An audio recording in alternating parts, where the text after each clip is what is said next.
Pabayag, sige palagto, baka di kayo na-inform na ngayon ay halimaw na yung batang uhugin na dati nyong in-ignore. Bilang patunay na di kayo bagay ihangay sa dati nyong in-score. Ngayon sa lakas ko pag bumundol, yan ay hanggang Japan pag nagpalindor. Kamusta lahat ng mapagmaliit, ngayon yung subukan manlait ulit. Ganyan lang talaga yung mga inggit, galit na galit sila sa malulupit. Kaya pasensya pag winahagip, sarap ba sa piling ano masakit? Ganyan talaga paglabag sa loob mong humanga at pagtakot mong bumili. Puta diba napakasaklap, ginigiit na wala kong talento pero isa ka sa napalakpak.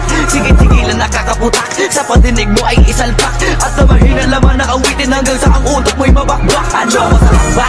Nakakatawa lang lahat mga talangka. Pare-pareho ng kinahiligan pero ba't naghihilahan pababa? Dahil ba di matanggap na kinayo ko na lahat ng hindi nyo magawa? Parang hinamak nyo lang mga karagatan na ang gamit ng ibang ka. Ibang ka na yata. Ibang ka na yata.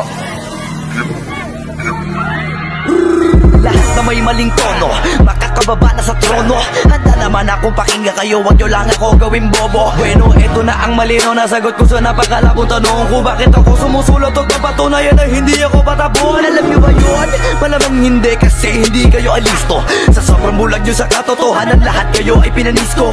Hindi na uso dito palawakan ng koneksyon, kundi ka isasabi sa malabong makakuha ng atensyon. Hindi ako nakipag-unahan pero bakit ako ang nasa harapan? Samantalang yun nakipagtulakan sa likuran, sila pa ang napag-iwanan. Ako ba ang dapat na alisin? O baka di pa di napansin kung panahon